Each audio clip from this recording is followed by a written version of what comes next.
इस कार्यक्रम के पुण्यार्चक हैं मातोश्री स्वर्गीय श्रीमती तुलसीबाई जी की पुण्य स्मृति में श्रीमती कमलेश जैन, श्री नरेंद्र जैन पाइया, मातोश्री श्रीमती गुलाब जैन, पुत्रवधू एवं पुत्र श्रीमती सीमा जैन, श्री आशीष जैन, श्रीमती संगीता जैन, श्री शैलेश जैन, पुत्री एवं दामाद श्रीमती नीना जैन, श्री संजय जैन, पौत्र अखिल जैन, नमन जैन, पौत्री नयना, आयुषी, शैली, आर्ची, डिम्पल, पौत्री एवं दामाद श्रीमती नुपुर, श्री अंकित जैन, प्रपौत्र आरव जैन, अरहम जैन एवं समस्त परिवार, सिवनी, मध्य प्रदेश।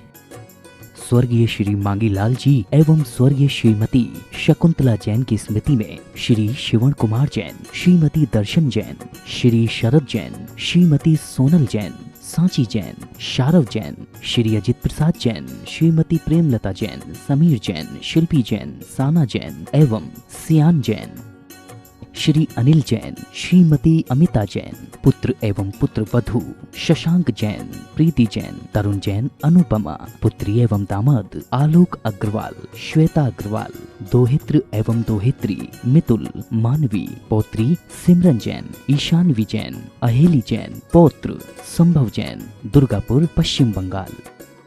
श्री दुलीचंद बिनाइका, स्वर्गीय श्रीमती सुगनी देवी, श्री संजय बिनाइका, श्रीमती ममता बिनाइका, श्री सुनील बिनाइका, श्रीमती नीलम बिनाइका, श्री अनिल बिनाइका, श्रीमती स्नेहलता बिनाइका, राहुल, निकिता, रौनक, मलिका एवं समस्त बिनाइका परिवार, दीमापुर, नागालैंड।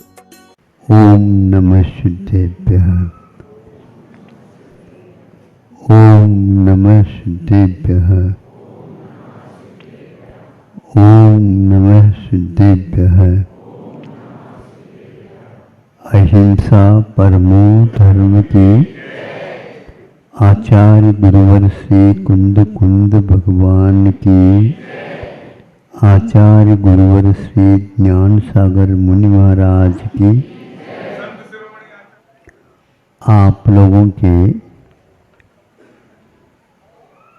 पास जानने के साधन कितने हैं? 5 इंद्रियां हैं और मन भी है। 5 इंद्रियां जब होती हैं तो पांचों एक साथ काम नहीं करती। एक एक इंद्रियां एक एक समय में काम में आती है। अन्य समय में पूर्व का जो इंद्रिय था वह शांत हो जाती है, दूसरे वहां पर चालू होता। ये इतना सूक्ष्म कार्य होता है, हमारा मन उसको कहाँ तक आत्मसात कर सकता है या करता है, हम नहीं कर सकते। क्या आपने कहा यह मन का विषय बन जाए बहुत कठिन होता है। बन भी जाए लेकिन बस स्मरण में रह जाए, ये बहुत कठिन होता है। स्मरण थोड़े समय के लिए रह जाए, बाद में लुप्त हो जाए, ये बहुत स्वाभाविक है। इसलिए आप लोगों के जो व्यापार है इंद्रियों के, वे बहुत सावधानी पूर्वक होना चाहिए। मन का संबंध उसके साथ, मन की उपस्थिति वहाँ पर नहीं है तो इंद्रियों के व्यापार का जो कार्य है वह सारा सारा लुप्त हो जाता है। जैसे कीड़े पतंगे, छोटी छोटी चींटियाँ वगैरह रहती हैं, उनका व्यापार होता है लेकिन उन्हें स्मरण नहीं रहता, क्योंकि स्मरण का साधन उनके पास नहीं। तो कई व्यक्ति आ जाते हैं, महाराज ये सब कुछ ठीक करता है लेकिन इसका मन का विकास ठीक नहीं हो रहा है। तो क्यों नहीं हो रहा है? उसमें कई प्रकार की बातें व्यवधान के रूप में आ सकती है, आप लोगों को ज्ञात रहता नहीं है। इसलिए इन साधनों को सही सही रखने का नाम क्या कहा है मालूम है? हाँ, इसको अहिंसा और हिंसा से बांधा है। ज़्यादा जोर से आप बोलोगे तो कान के ऊपर प्रभाव पड़ सकता है, पड़े या नियम नहीं, लेकिन बहुत बार बार आप करेंगे अवश्य वह कान के ऊपर, आँख के ऊपर प्रभाव पड़ सकता है। इसका नाम आचार्यों ने हिंसा कही है। क्या कहा?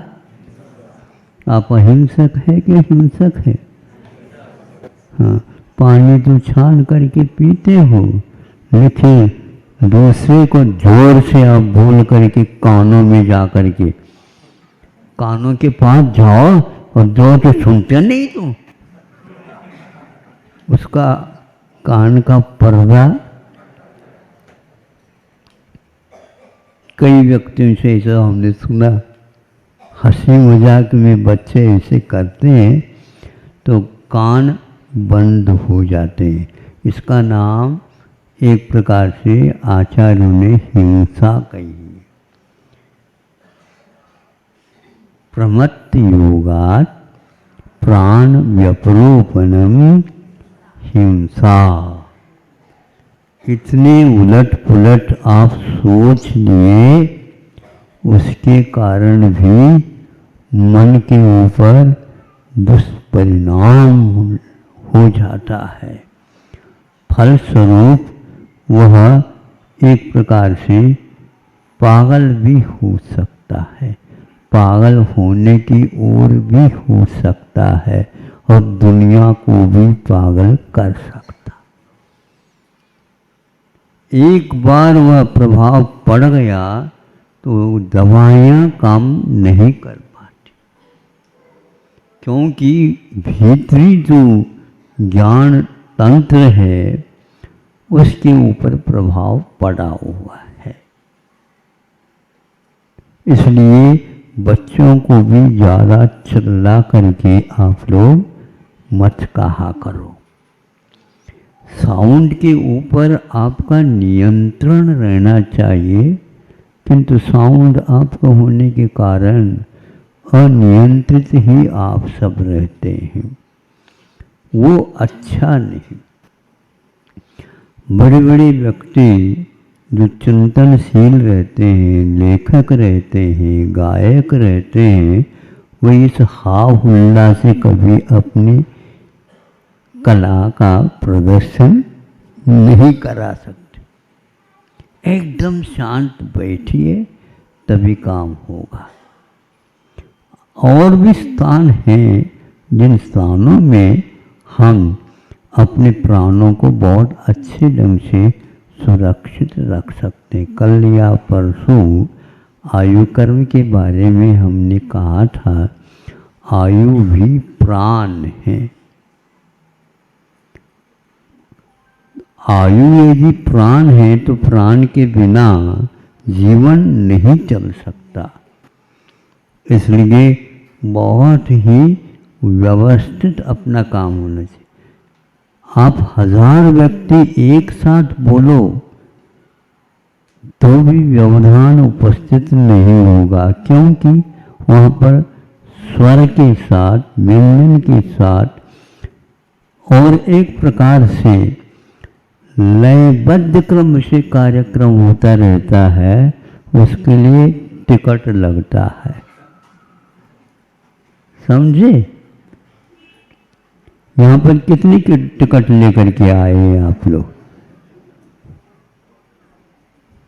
यहाँ पर बैठने के लिए भी आपको टिकट लग सकता है, क्योंकि इस प्रकार के बात करते हैं वह इस प्रकार घर कर जाती है तो वह हमेशा हमेशा याद स्मरण में रह जाता। आपको खर्च भी नहीं करना है, किंतु केवल नियंत्रण रखना बहुत महत्वपूर्ण बात है। जैसे जैसे महत्वपूर्ण कार्य होते हैं वैसे वैसे यह प्राणों की व्यवस्था के साथ ही चलती है। उसमें हमें ज़्यादा कुछ खर्च करना नहीं होता, किंतु नियंत्रण रखना होता। और नियंत्रण रखते हैं तो अपने आप ही सब काम होता है। मैं जब छोटा था उस समय की बात कहता हूँ, कहीं जा रहे थे तो गाड़ी में बैठा था, तो वह सब लोग बैठ गए पीछे। हमने उस ओर नहीं देखा, सोचे ये ड्राइवर बैठते हैं, यहीं पर बैठा जाए। जब ड्राइवर आ गया,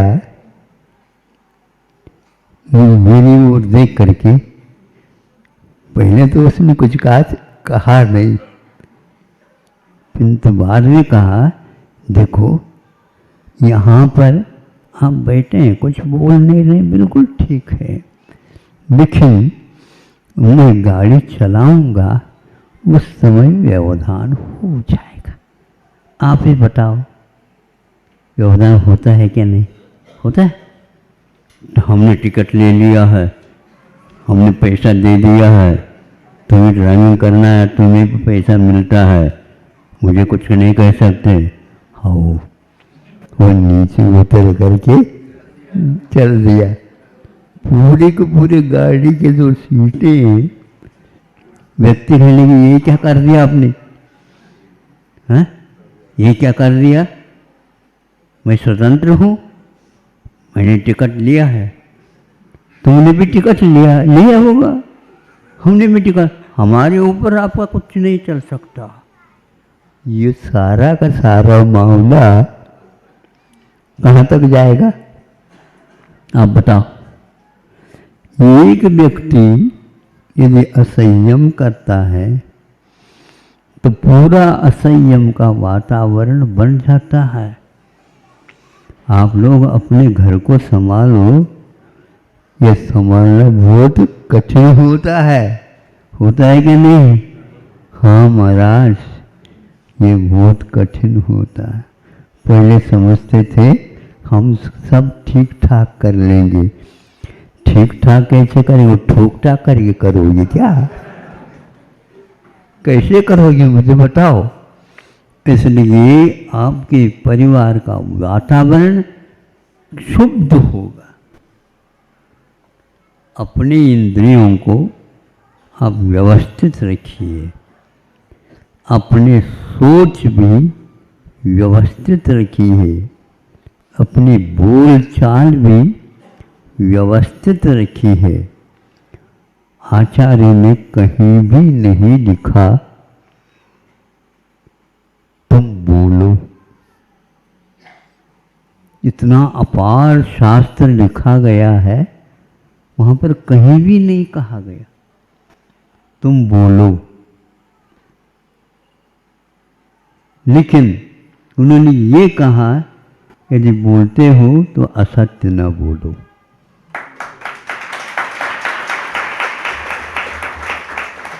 ये शास्त्रों का सार है। तत्वार सूत्र के सारे सूत्र को छाना, यहाँ पर बोलने के लिए कुछ कहा ही नहीं जा रहा। बोलना एक प्रकार से बाधक तत्व है। विज्ञान जो छात्र विज्ञान को देखा है उसको ये बात समझ में आ सकती है। वो ये लिखा गया है कि बोलना है तो असत्य नहीं बोलना।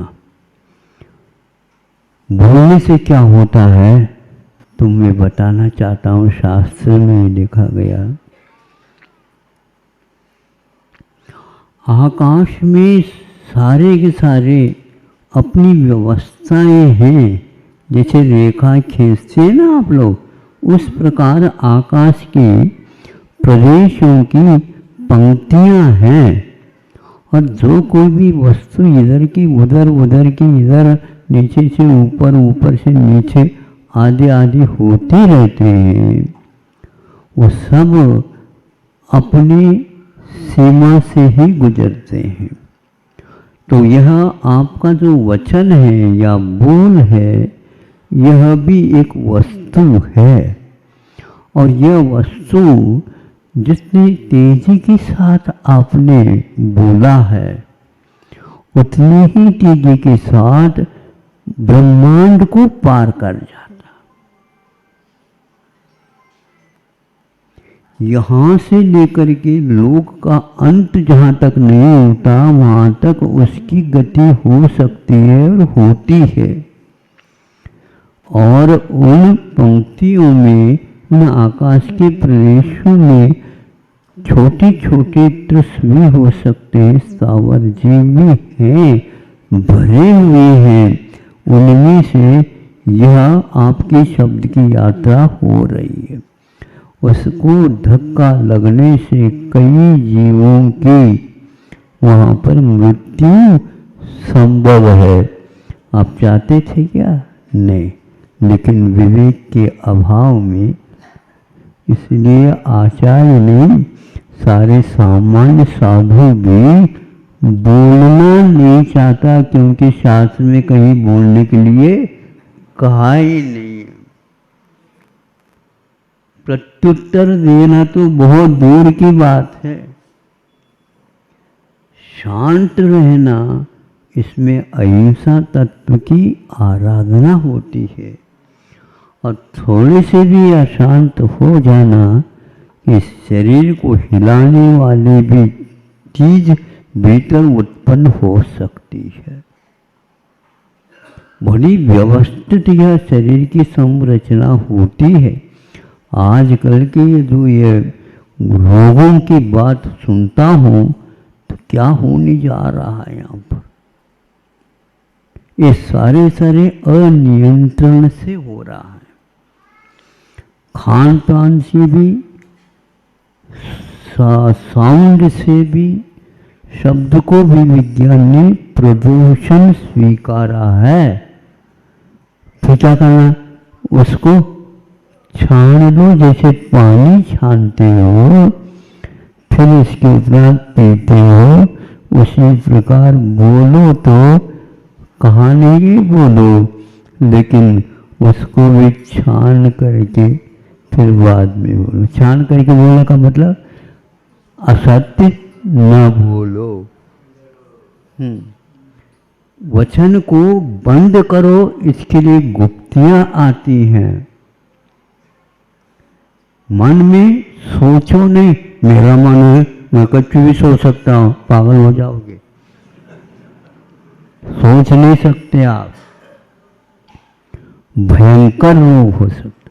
जो जरा चिंतन करता है, मन के ऊपर प्रभाव पड़ता और रक्त संचार के ऊपर सबसे ज्यादा भार पड़ता।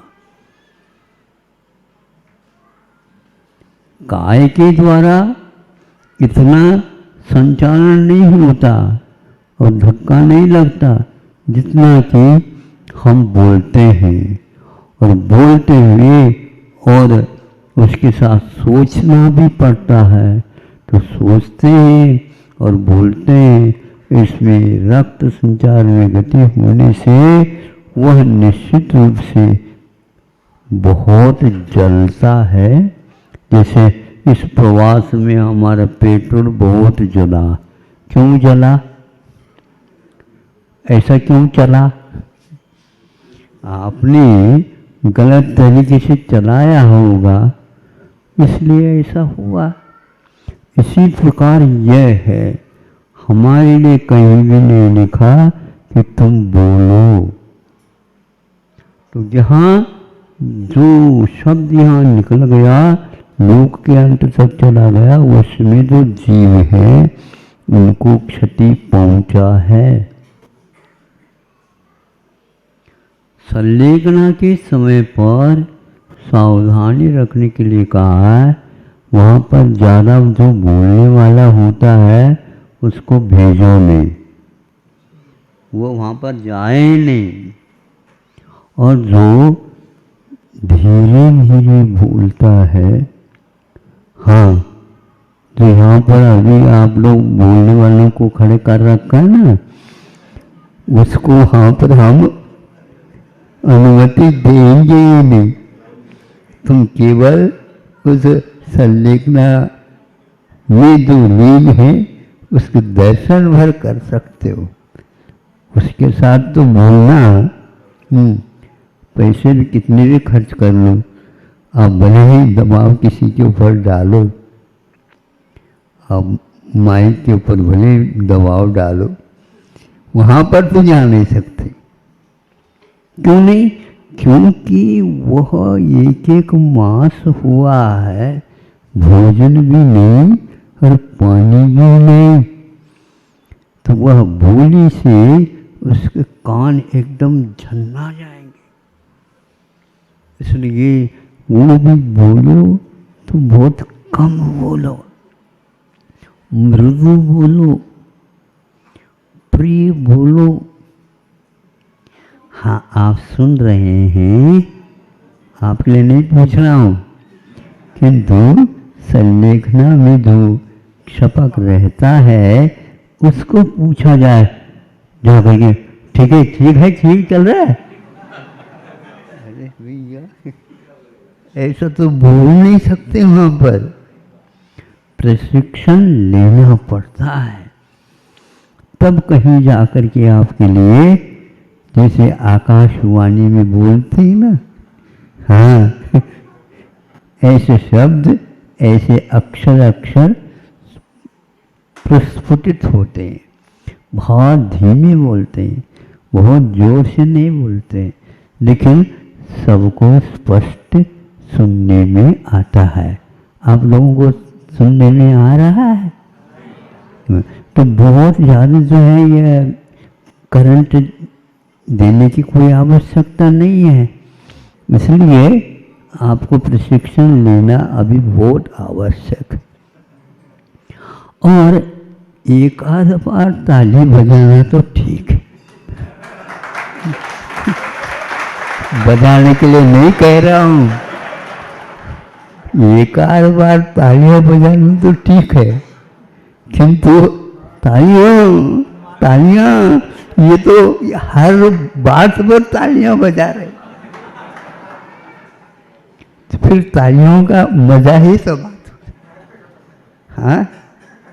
हाँ, मात्रा तो रखो ध्यान, अति मात्रा से उसका जो स्वाद है वह कम हो जाता है।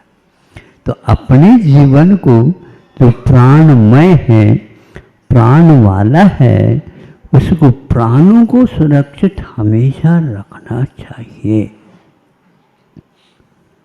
जितनी आप उसकी साफ सुथरी व्यवस्था करोगे, उतनी ही वह एक प्रकार से हमें लाभ देगा। तो आप आज समझेंगे, कल जो आने वाले हैं, आज के जो आने वाले चले जाएंगे, लेकिन यहाँ पर इस ढंग से लिख दो, अभी 9 बजे तक वहाँ पर मंदिर में तो जाओ, किंतु महाराज जी के पास यदि दर्शन के लिए जाते हैं तो कोई बाधा नहीं, किंतु वहाँ पर बैठो नहीं, बैठे भी मान लो तो भी आप बोलेंगे नहीं वहाँ पर। सुन रहे हैं? हाँ, मौन से सुनो और कान से सुनो, मौन से बैठे रहो, कोई कुछ नहीं होगा। लेकिन यहाँ पर बैठने से, जैसे मुझे उसने गाड़ी में से भैया तुम पीछे जाओ ऐसे ही आप लोगों के लिए भी यहाँ से नहीं है, तो आप लोग यहाँ पर बैठो, हम दूसरे ऊपर क्यों और भी तो कमरे हैं, वहाँ पर बैठ करके हम अपने काम से निकाल लेंगे, उसमें कोई बाधा है ही नहीं। देख लो, हम तो कह दिया। हाँ, ये तो आप लोगों को जबरदस्ती तो नहीं किया है। हाँ, मतलब जबरदस्ती वहाँ पर महाराज जी जो है नियम लागू कर रहे हैं, ऐसा नहीं। हमारे यहाँ ऐसा होता है। हाँ, व्यवस्थित हम अपने आप को नहीं, आप लोगों के लिए हाँ, व्यवस्थित करिए ताकि किसी लोग आप देखो तो लो इसका क्या आनंद आता है। हाँ, आगे भी बच्चों को भूलने की आवश्यकता नहीं पड़ेगी। बच्चा समझ लेगा। जो बहरा है, गूंगा है, नहीं समझे, वो भी समझेगा। फिर आंखें लाल करने की भी कोई आवश्यकता नहीं। आंखों में वैसे ही लाली कम है। आंखों में देखते हैं डॉक्टर लोग, अरे खून तो बहुत कम है लेकिन बहुत लाल होते हैं। ये बच्चों के ऊपर बहुत लाल होते हैं, खून तो है ही नहीं। ऐसे क्यों? तो वो क्रोध का परिणाम है। इसलिए आप लोग अपने आप को शांत बनाओ। सम्यक दर्शन की भूमिका शुभ निष्ठा के साथ बताया है। सम्यक दर्शन प्राप्त करना है ना, तो जिस भूमिका में वो प्राप्त होता है वह भूमिका हमेशा बनाए रखो। नहीं है तो वह कभी भी आपके पास नहीं आ पाएगा। इसलिए आप अपनी हानि को देखो और लाभ को भी देखो। इसमें पर्याप्त समस्या हो, बहुत कुछ विषय आपके सामने रखा है, शास्त्र का है। इसलिए शब्द के द्वारा भी प्राणों को क्षति पहुंच सकती है, पहुंचती है। उससे हिंसा का कार्य घटित होता है। हम अहिंसक हैं तो ऐसे शब्द नहीं बोल सकते। बोलते हैं तो आप पाप से बच नहीं सकते। पाप से बच नहीं सकते तो दुख में आपको मरना ही पड़ेगा। इस प्रकार के दुख से बचने के लिए ये इतना आपको संयम रखना पड़ेगा कि सारे जीवों में मनुष्य ही एकमात्र पूर्ण संयम का पालन कर सकता है। इसलिए आपके सामने ये रखा। और कोई भी जीव है जिसके पास मन नहीं है तो उनके पास संयम नहीं आ सकता। और आप यदि इसका पालन नहीं करते हैं तो उसका कोई मूल्य नहीं है। तो सबसे ज्यादा महत्वपूर्ण मन है, संयत मन है और इसका उपयोग करना चाहिए। अहिंसा परमो धर्म की सिद्धिभ्यः ओम नमः सिद्धिभ्यः। अहिंसा परमो धर्म की। आचार्य गुरुवर श्री कुंद भगवान की। आचार्य गुरुवर श्री ज्ञान सागर मुनि महाराज की। छोटे भाई विभूषण, रावण और भी मित्रजन मिलकर के, क्योंकि ये विद्याधर क्षेत्र में रहने वाले हैं, इसलिए नित्य नए विद्याओं का अर्जन करते रहते। तो इन सब मित्र मंडली के साथ, भाई के साथ रावण पहुंच जाता है भयानक अरण्य में। क्योंकि विद्या सिद्ध करने के लिए एयर कंडीशन में नहीं होता वो, उसके लिए भय को जीतना होता है और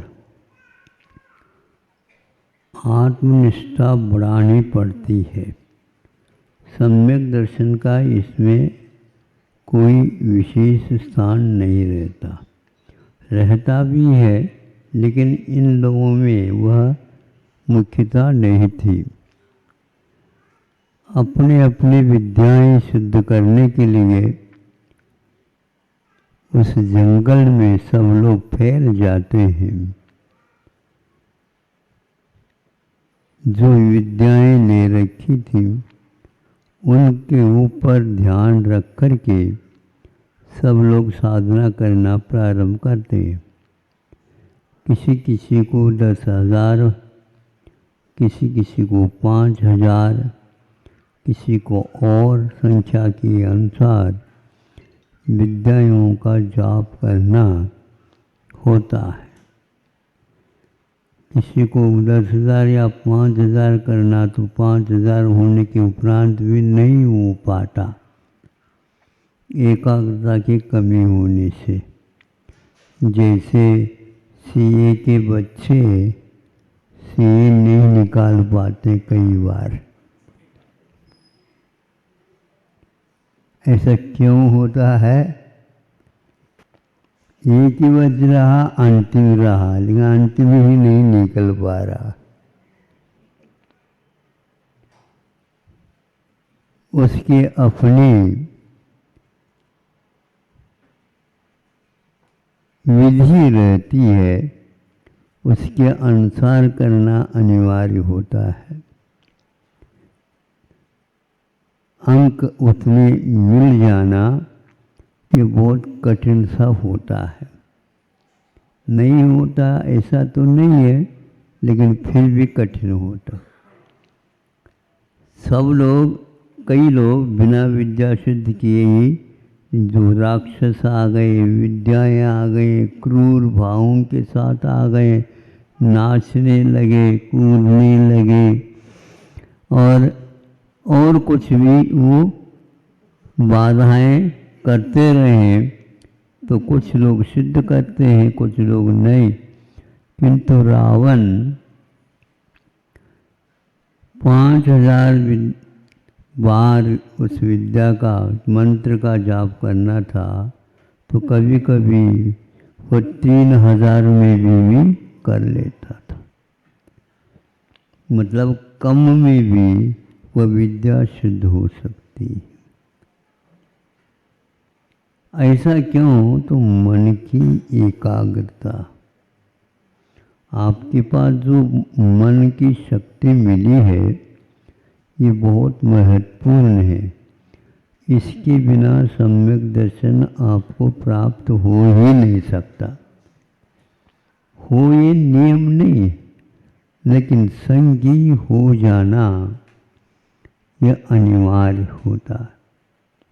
किंतु यह भी ध्यान रखें, पशु होते हैं वे 2.5 महीने में कुछ पशु सम्यक दर्शन प्राप्त कर लेते हैं।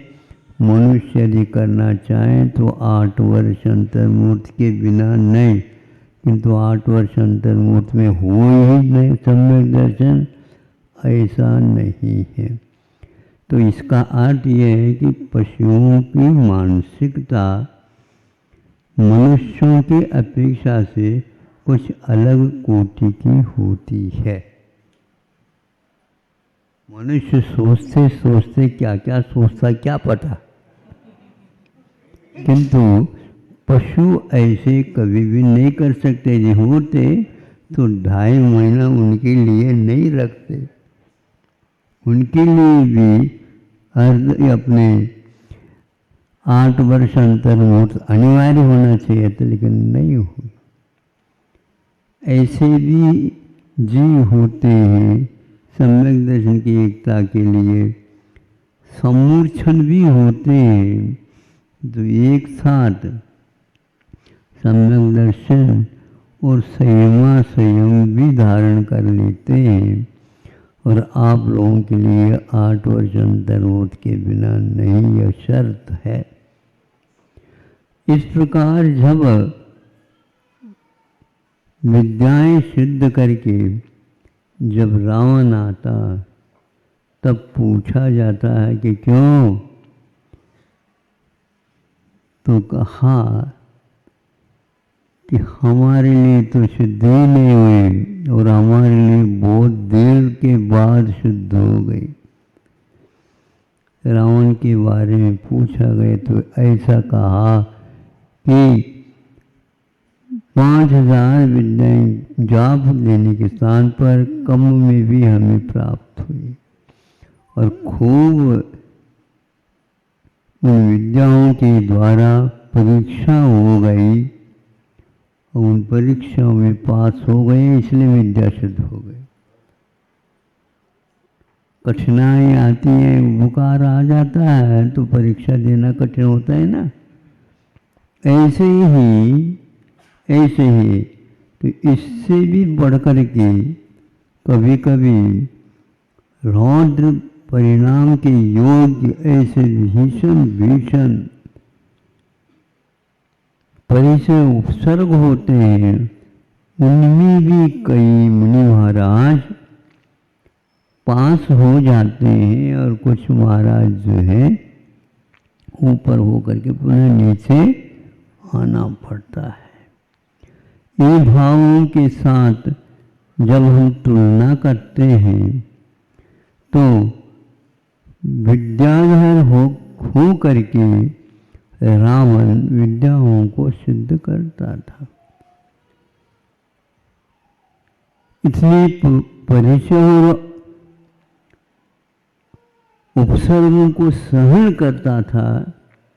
किंतु आचार्यों ने लिखा है इतना परिचय और परिज्ञा आरंभ आदि के साथ उनको ये साधना हुई थी, तो इतने उपसर्ग में तो केवल ज्ञान भी हो सकता था।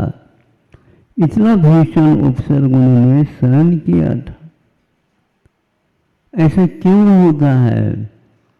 जैसे आपके उद्देश्य होते हैं वैसे ही वह फल मिला करता है। विद्या को सिद्ध करने का उद्देश्य है, इसलिए आपको उस उपसर्ग के द्वारा केवल ज्ञान नहीं होगा, और किसी को कम उपसर्ग में भी केवल ज्ञान हो जाता है। और भरत चक्रवर्ती को अंतर मुहूर्त ही नहीं लगा और केवल ज्ञान हो गया। आप लोग भी ऐसी साधना कर लो, कुछ खर्च करना न पड़े। वह एकाग्रता, वह आत्मदृष्टि बाहुबली को केवल ज्ञान होने में कितना लगा। हाँ, और उपवास के साथ खा रहे हो, उपवास के साथ खड़े रहे, लेकिन केवल ज्ञान झांका तक नहीं, भीतर तो था। ऐसा क्यों? तो उसी प्रकार के कर्म उदय में रहते हैं, इसलिए उनका काटना, उनका क्षय करना घोर तपस्या के बाद में भी नहीं होती। लेकिन ये भी ध्यान रखिए, कर्म काटने के लिए आपको एकाग्रता तो चाहिए। एकाग्रता के बिना वह नहीं हो सकता। वह एकाग्रता उद्देश्य के अनुसार ही आती है। तो यह इधर चोर भी है और वह भी एक ही बार में विद्या सिद्ध कर लेता है और आसमान में उड़ता हुआ अपने उद्देश्य के स्थान पर पहुंच जाता है। मैं बार बार इसको उच्चार में लाता हूँ। हम अनेक बातों की ओर अपने मन को भेजते हैं चला करके, इसलिए यह एकाग्रता नहीं हो पाती और उस सेठ को नहीं हो गई। किंतु यह चोर के लिए भी हासिल हो गया। स्वामी समंतभद्र महाराज ने रत्नगढ़ श्रावकाचार्य में 1 नंबर श्रेणी में उनको स्थान दिया। चोर निशंक अंग में उत्तीर्ण हुआ था। ऐसा कोई भी उसमें नहीं मिला। समंतवत महाराज ने उसी के नाम रख दिया। चोर को भी रखा, कम से कम जो साहूकार को तो रखते थे। महाराज जी भी कुछ क्या चोरों के पक्ष लेते हैं गुरु? नहीं, जिस समय उसने किया साधना की, उस समय उसको किसी भी प्रकार से लोभ नहीं था। इस मंत्र सिद्ध होते ही मैं धार्मिक अनुष्ठान के अलावा कुछ कार्य नहीं करूंगा। मतलब ये पक्का ही कर लिया। और कुछ हो तो जहाँ जाना है वहाँ पर घूम करके आ जाए। कुछ पैसा हो जाए तो भैया कश्मीर चलो कहते हैं। मतलब यहाँ के पेड़ पौधे फूल के आदि आदि अच्छे नहीं लगते और वह कश्मीर के झूलने लग जाते। पैसे होने से ऐसा होता है। सही बताओ, होता है नहीं? होता है। वो पैसा जेब में भी नाचने लग जाता है। अब हमें भी कश्मीर दिखेगा। तो ये उद्देश्य विषयों की ओर जो जाता है, यही हमारे लिए ठीक नहीं होता। एकाग्रता तो आती है लेकिन बुरे कार्यों में आती। तो बुरे काम और अच्छे काम, और अच्छे काम में भी वह धार्मिक अनुष्ठान के साथ, तो वह उसको प्राप्त हुआ। इसलिए हमें भी धार्मिक अनुष्ठान एकाग्रता के साथ जो कुछ भी है उसको चढ़ाते हुए, हमारे पास तो कुछ है ही नहीं तो हाथ ही भर कर लेते हैं। कितना मिलता होगा क्या पता। उसके ऊपर आधारित नहीं है, किंतु उस वस्तु को जो चलाया जा रहा है तो उसके प्रति आकर्षण कितना है। तो मुनि महाराज ऐसे भी रहते हैं। एक साथ 700 विद्याएं, बड़ी बड़ी और छोटे छोटे सब मिल करके 1200 शायद लगभग हो जाते हैं। इस प्रकार मुनि महाराज नहीं चाहते हुए भी सैकड़ों विद्याएं आकर के परिक्रमा लगा करके खड़े हो जाते हैं। महाराज आपने याद किया और हमारी सेवा आप स्वीकार करो।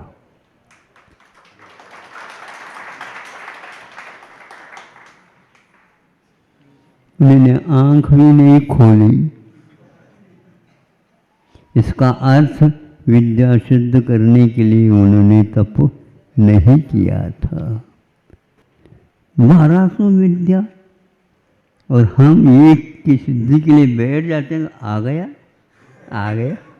कहाँ से आएगा? आपका तो उसी ओर दृष्टि है। तब ये ज्ञात होता है कि मुनि महाराज मेरे लिए कैसे रहते हैं। कोई किसी भी वस्तु के प्रति यहाँ नहीं रखना। सारे लोग तो अपने अपने इष्ट की भक्ति कर रहे हैं, हमें भी कुछ करना नहीं। सारे के मतलब ने आप इष्ट को भी कौन से चुना है? हमारे लिए इष्ट मात्र कर्म की निर्जरा, और निर्जरा यदि कर्म की होगी निश्चित रूप से केवल ज्ञान भी सामने आकर के खड़ा। अभी से अभ्यास करना प्रारंभ कर दो। एक बच्चा आग्रह करता है, नहीं दिया जा रहा है, वह कहता है अपने आग्रह पर अडिग, बेटा भोजन कर ले। जब तक वह जो मांग हमने रखी है सरकार आपको देना होगा, तो वह तो हासिल कर लेता है।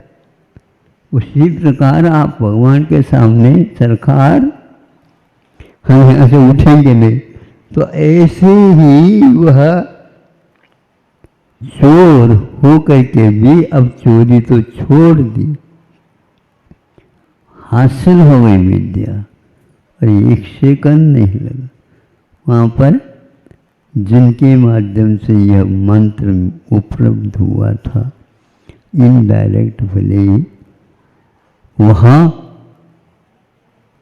पर जाकर के देखता है कि ऐश्वर्य मंदिर अकृत्रिम चैत्यालय आदि दे करके ये देखो। आप लोग हो तो उसमें से एक ईंट तो कम से कम खिसका दो, क्योंकि सोने की ईंट है, रत्नों की ईंट है, वो आपके यहाँ काम में नहीं आएगी। इसलिए नहीं आएगी, वो अकृत्रिम है, वही के लिए है वो।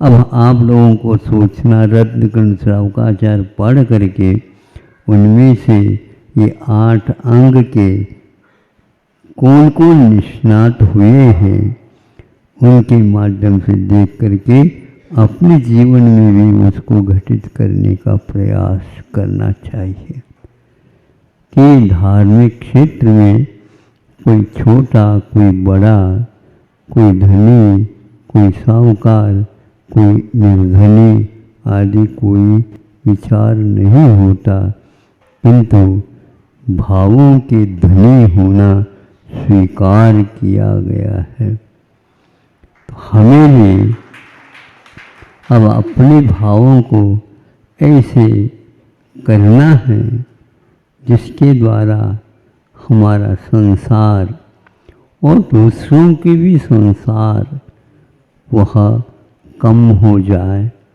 और एक प्रकार से इस सांसारिक दुख से सभी लोग पार हो जाए। लेकिन ध्यान रखो, इसमें कोई भी हम सहयोग ज़्यादा दे नहीं सकते। दे सकते हैं बाहर से, किंतु भीतर से आपको ही हथौड़ा चलाना होगा। जिस कर्म के ढेर पर आपने ढेर लगाया है, देर भले लग जाए किंतु वो ढेर साफ हो जाए, ऐसे उद्देश्य बना करके आपको इस मानव जीवन को सार्थक बनाना है। अहिंसा परमो धर्म की जय। अहिंसा परमो धर्म की। आचार्य गुरुवर श्री कुंद कुंद भगवान की। आचार्य गुरुवर श्री ज्ञान सागर मुनि महाराज की। लोगों में प्राय करके यह भ्रम है, यह काल बहुत खराब आया है और गया है। इस प्रकार का कथन जिसके पास पैर वगैरह हो तो ठीक है, लेकिन काल के पास न ही पैर है न हाथ है, तो वह बुरा कैसा हो सकता है, वह मारक कैसा हो सकता है, वह हमारे लिए अहितकारी कैसे हो सकता है। वह सक्रिय भी नहीं है, निष्क्रियानिच, वह क्रिया से रहित है। फिर इसको क्या आवश्यकता है? ऐसा नहीं, उसका जो कार्य हो रहा है वह होता रहेगा। आपके कार्य में भी वह योगदान रखता है, लेकिन जैसे आप चाहते हैं वैसा नहीं। अब दिनों दिन काल में परिवर्तन होता जा रहा है। अब धीरे धीरे जिन वस्तुओं के स्वभाव थे वह बदलते चले जा रहे हैं। मीठा था, अब मीठा तो है, लेकिन मिठाई उसकी कम होती जा रही। हर पदार्थ में जो गुण था, गुण तो है, लेकिन गुण में जो क्षमता थी वह कम होती चली जा रही है। कि ऐसा यहाँ पर पंचम काल के अंत में जहाँ प्रलय होगा, वहाँ पर चूँकि तेजाब आज आप लोगों ने देखा, लेकिन तेजाब की वर्षा ही होगी तो क्या होगा? तेज आव, आव का अर्थ होता है पंजाबी भाषा में पानी, जैसे पंजाब बोलते। तो यहाँ तेजाब का अर्थ ये है कि वह जल इतना भयंकर है, तेज स्वभाव वाला, यहाँ अग्नि लग जाए। जल में अग्नि, हाँ बिल्कुल। इस प्रकार यह विषम परिस्थितियाँ घटती जाती हैं, उसका नाम पंचम काल और षष्ठम काल कहा गया है। जब यही काल उत्सर्पणी की ओर आ जाएंगे, विकास की ओर, तो उस समय वह तेजाब न हो करके अमृतमय दूध, घी आदि आदि स्वभाव वाली वस्तुओं की वर्षा होना प्रारंभ हो जाए। अब पानी आ जाता है तो पनाल के नीचे बाल्टी वगैरह रख करके पानी का संग्रह कर लेते हैं। अब दूध ही जब वर्षा के रूप में नीचे आ रहा है, अब क्या कहाँ रखोगे इसको? गिरता ही जा रहा है।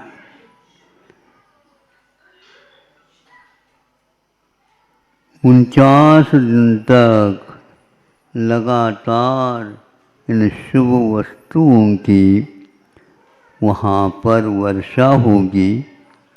धरती ऐसी होगी कोमल कोमल, और उनमें से वनस्पति का निर्माण होता चला जाए। ये कौन सा काल? ये चतुर्थ काल। तो उसके ऊपर ललाट पर लिखा हुआ ये चौथा काल है, ये पंचम काल है। नहीं, ये सब ललाट पर लिखा तो आपके ही ललाट पर है। आप ही इस प्रकार तेज आप इस तेजाब को फेंकने की भी बात करोगे और पीने की भी बात करोगे। ऐसा विषम कर्म आप लोगों ने बांधे हैं, फलस्वरूप आपके लिए विषम स्थिति सामने आएगी। उसी नरक में नारकी, जहाँ पर रात दिन काट मार काट में लगी हुई है, वहीं पर देवलोग भी जाते हैं। उनको उसको मार काट का कोई प्रभाव नहीं पड़ता। अब पूछने की बात ये है, उनके पास भी वैक्रिक शरीर, इनके पास भी वैक्रिक शरीर, फिर इनको क्यों नहीं होता? क्योंकि यह पुण्य प्रकृति है और नारकियों की पाप प्रकृति है। आपको क्या चाहिए? पल्ला तो फिर पड़ाओ, पल्ला बिछाओ, हमारे पास नहीं बेचना, कुछ नहीं मिलने वाला है। हमारे पास है।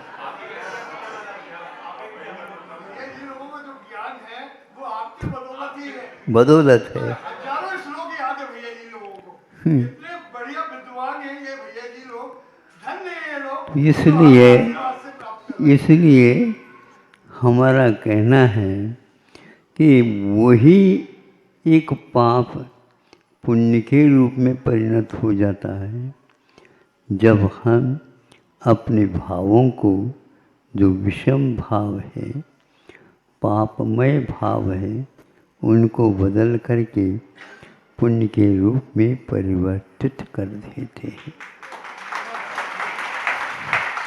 उन पापों को पुण्य के रूप में परिवर्तित करने के लिए ही ये शुभ भाव किए जा रहे हैं, ये शुभ कार्य किए जा रहे हैं, यह शुभ वार्ता की जा रही है। सबके प्रति शुभ भाव रखना ही तो धर्म है।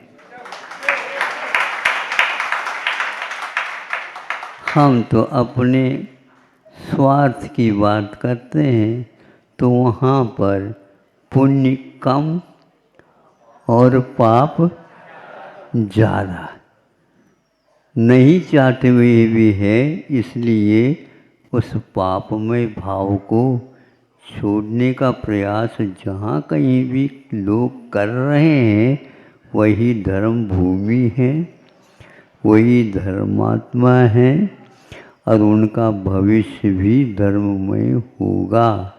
इसलिए आप लोगों से कहना है, जहाँ कहीं से आप आए हैं, जो नहीं आ पाए उनके लिए भी यही कह देना, महाराज ने क्या कहा, जहाँ कहीं भी रहो कोई बात नहीं, लेकिन सबके प्रति शुभ भाव रखा करो, यही एकमात्र धर्म है। धर्म का कोई भी स्वभाव नहीं है। तिलक नहीं लगाया, बड़े बड़े तिलक लगाने से धर्मात्मा होता है, और जिसके पास तिलक के लिए भी पैसा नहीं है उसका क्या होगा? सब ठीक होगा। ये एकमात्र ऊपर से हम मन को शुभ की ओर लाने का प्रयास करते हैं। हम वैसे इन दिनों में बोलते नहीं हैं, बोले तो किससे बोले अब खूब बोलना हो गया। अब अपने को कि उस समय जो मिला है उसको बनती कोशिश हम शुभ में ही खर्च करें, अपव्यय उसका ना हो, क्योंकि यदि कीमत है तो उसी काल की है, उसी समय की है। अहिंसा परमो धर्म की। इस कार्यक्रम के पुण्यार्चक थे मातोश्री स्वर्गीय श्रीमती तुलसीबाई जी की पुण्य स्मृति में श्रीमती कमलेश जैन, श्री नरेंद्र जैन पाइया, मातोश्री श्रीमती गुलाब जैन, पुत्रवधू एवं पुत्र श्रीमती सीमा जैन, श्री आशीष जैन, श्रीमती संगीता जैन, श्री शैलेश जैन, पुत्री एवं दामाद श्रीमती नीना जैन, श्री संजय जैन, पौत्र अखिल जैन, नमन जैन, पौत्री नयना, आयुषी, शैली, आर्ची, डिम्पल, पौत्री एवं दामाद श्रीमती नुपुर, श्री अंकित जैन, प्रपौत्र आरव जैन, अरहम जैन एवं समस्त परिवार, सिवनी, मध्य प्रदेश। स्वर्गीय श्री मांगीलाल जी एवं स्वर्गीय श्रीमती शकुंतला जैन की स्मृति में श्री शिवण कुमार जैन, श्रीमती दर्शन जैन, श्री शरद जैन, श्रीमती सोनल जैन, सांची जैन, शारव जैन, श्री अजित प्रसाद जैन, श्रीमती प्रेमलता जैन, समीर जैन, शिल्पी जैन, साना जैन एवं सियान जैन, श्री अनिल जैन, श्रीमती अमिता जैन, पुत्र एवं पुत्र वधू शशांक जैन, प्रीति जैन, तरुण जैन, अनुपमा, पुत्री एवं दामाद आलोक अग्रवाल, श्वेता अग्रवाल, दोहित्र एवं दोहित्री मितुल, मानवी, पौत्री सिमरन जैन, ईशानवी जैन, अहेली जैन, पौत्र संभव जैन, दुर्गापुर, पश्चिम बंगाल। श्री दुलीचंद बिनाइका, स्वर्गीय श्रीमती सुगनी देवी, श्री संजय बिनाइका, श्रीमती ममता बिनाइका, श्री सुनील बिनाइका, श्रीमती नीलम बिनाइका, श्री अनिल बिनाइका, श्रीमती स्नेहलता बिनाइका, राहुल, निकिता, रौनक, मलिका एवं समस्त बिनाइका परिवार, दीमापुर, नागालैंड।